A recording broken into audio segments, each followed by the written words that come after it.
Imagine this.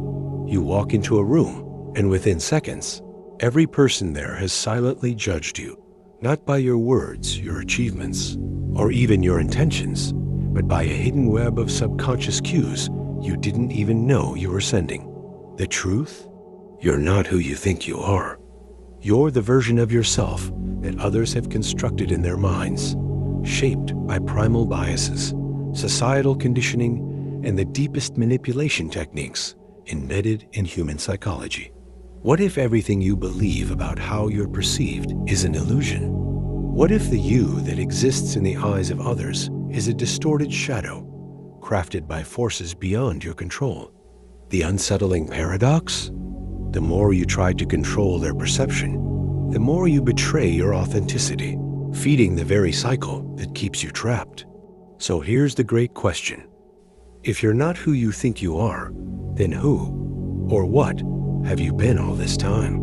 The real horror isn't that people misjudge you, it's that they must. Human perception is a fractured mirror, warped by evolutionary instincts, cognitive shortcuts, and the relentless hunger to categorize. Carl Jung called it the shadow, the unconscious projections we cast onto others. Nietzsche warned of the will to power, the way people instinctively size you up as either a threat or a pawn. And Schopenhauer, in his bleak brilliance, saw it clearly. We are not rational beings who feel, but emotional creatures who rationalize. Society, too, plays its part. From birth, you're handed scripts, roles to play, masks to wear. The good child, the competent professional, the likable friend. But beneath these labels, something darker stirs. A primal theater where status, survival, and hidden agendas dictate the performance. So ask yourself, how much of you is truly yours, and how much is just the echo of what others need you to be? The answer will unsettle you, because the next layer runs even deeper. This silent distortion doesn't just warp how others see you, it reshapes you from the inside out.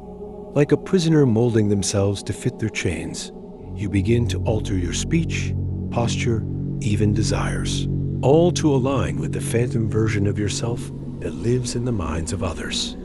Cognitive scientists call it the observer effect of social perception. The mere awareness of being watched rewires your behavior. Cultural conditioning turns this into a hall of mirrors. Approval becomes addiction. Rejection feels like annihilation. Neurologically, your brain treats social exclusion like physical pain, while dopamine hooks you on validation. The result? A self that flickers and contorts, desperate to stabilize in a world where perception is never fixed. But the greatest tragedy isn't the performance, it's forgetting you're on stage at all. Until one day, you wake up and ask, who would I be if no one was watching? The answer is the key to your prison. The escape begins with a single heretical thought. What if you stopped feeding the illusion? History's most liberated minds, from Diogenes mocking Alexander to Kierkegaard embracing the crowd's lie, understood this. Their rebellion wasn't about changing perceptions, but incinerating the need for them. Start here. Become a conscious observer of your own performance. Catch yourself molding to expectations, then pause. Each time you resist the reflex to people please, you reclaim a fragment of your authenticity. Schopenhauer's solution was radical indifference. Frankl found power in meaning beyond others' opinions. This is the paradox. The less you chase validation, the more real you become, and the more others sense an unshakable presence no illusion can distort. The mask cracks from the inside. Now comes the final revelation, one that will split your understanding of selfhood in two. Here is the silent earthquake. You are never the reflection. You are the mirror itself. Every judgment ever cast upon you says far more about the caster than the target. Nietzsche glimpsed it. You must have chaos within you to give birth to a dancing star. The projections of others are simply their chaos, their unmet longings, their unlived lives.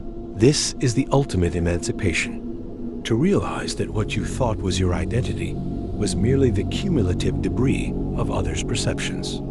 Strip it all away, and what remains? Not a void, but a nucleus of pure potentiality. The you that exists when no one is left to perceive. Now ask yourself, as the curtain falls, if all the world's mirrors shattered tonight, who would wake up in your skin tomorrow? The question lingers like a revolution waiting to begin.